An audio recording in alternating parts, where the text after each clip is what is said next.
Yeah, so getting the project built. So we came in and the we had the town had approved our place after all of that. So then we had to start building, and so I wrote a little haiku about it, and it went like this: We went with Mala, then said no to a gas line. Next came not so green. So I'll talk about each of these. We went with Mala was about the Mala room in the common house, meeting room, office, library, lounge, and away room. We had to decide what do we want in our joint space, and we all wanted different things. So the reason I put this one, it was an example of the making joint decisions and compromises we all went through right at the beginning. We really wanted the common house. We all wanted different things. We all had different visions about what it should be. And we had a very practical architect who said you have to keep it simpler and you don't have that much budget. So it became the Mala room. And it's kind of always been symbolic to me about what we did to get what we needed, which was a compromise between the various different things we wanted. And getting the common house built was a big decision right off the bat. We got some of the houses in. I can't remember exactly how many houses were built before we built the common house, but it was in the first few years. And it was critical. I remember both you and or Lisa, Fred and Nancy and everybody was saying we got to get a common house early in a co-housing community because it's going to pull it together. And we could also market in lots of organizations. It's like, are you ever going to build the common house? When are you going to build the common house? But it was none of our budgets. So we all had, it was in the long-term plan, but we had just tapped ourselves out to build our houses. So it took a lot to stretch and a lot of faith that if we build it, people will come and buy the rest of the houses because we were stuck on like 18 sold units for a long time. And we thought the marketing of getting the common house built was going to be really important. So the second thing I said, then said no to a gas line. I chose that one. That was one example of something we did where we were talking about infrastructure.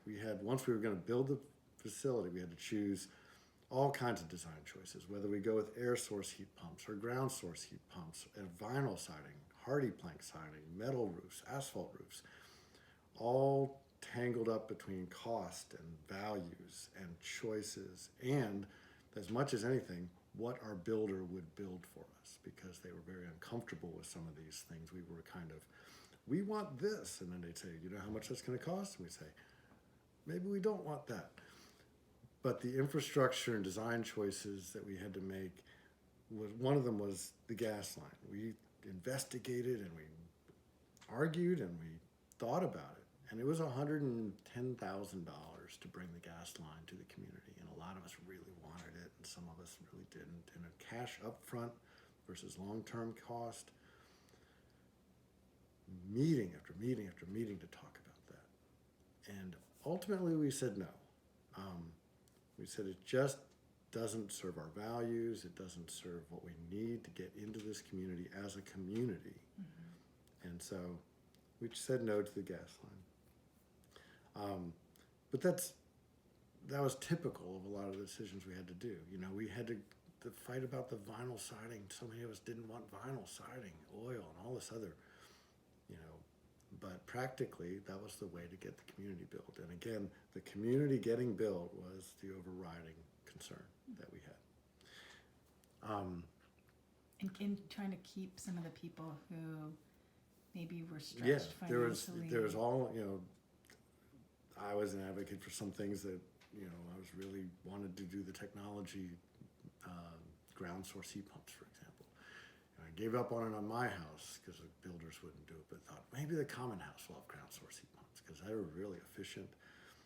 And ultimately that was an extra $50,000 or something like this, and it was expensive. So again, for upfront costs versus getting it done versus getting it perfect, and it was a lot that way.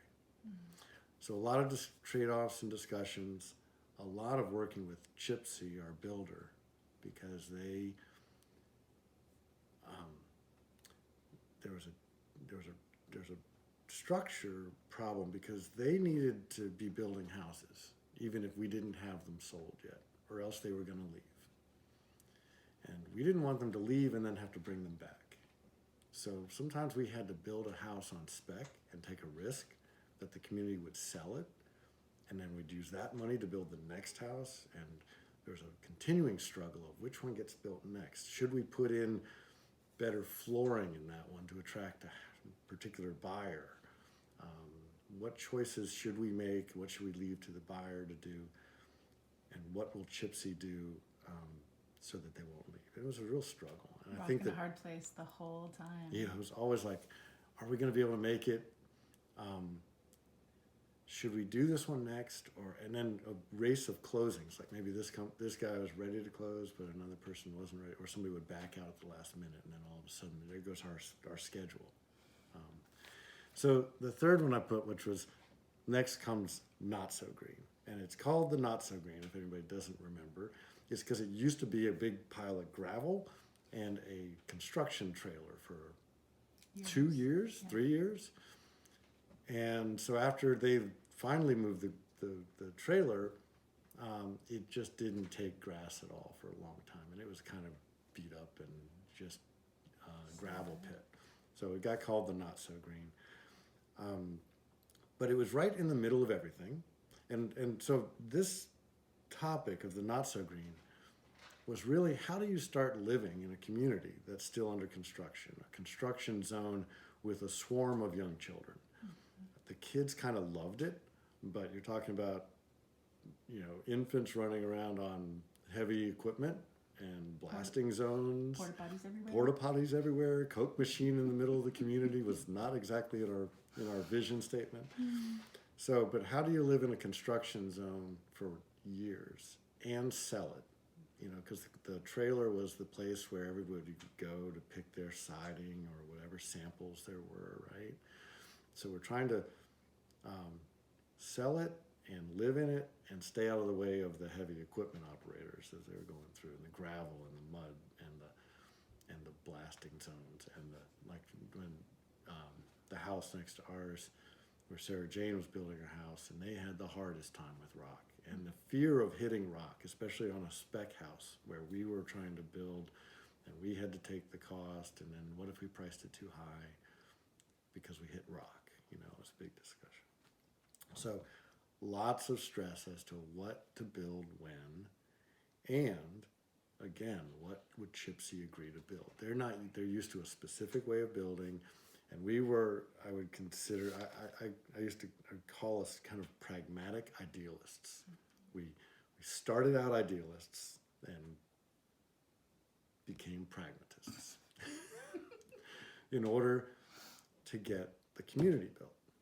And those first few years, I was looking back at pictures of the kids on the backhoes and the trailers, and they had a great time. But I remember the nervousness of, are they going to fall into this pit? And we didn't have the gardens, and everything was always torn up. But it was difficult times, and there were some real make or break moments, like will we sell out? I don't remember when we actually finally sold out, but it was a big deal. So that's what I remember of the time when we were building out. Stressful discussions, a lot of choices and compromises from what we thought we were originally going to build in order to get what we really wanted, which was the community.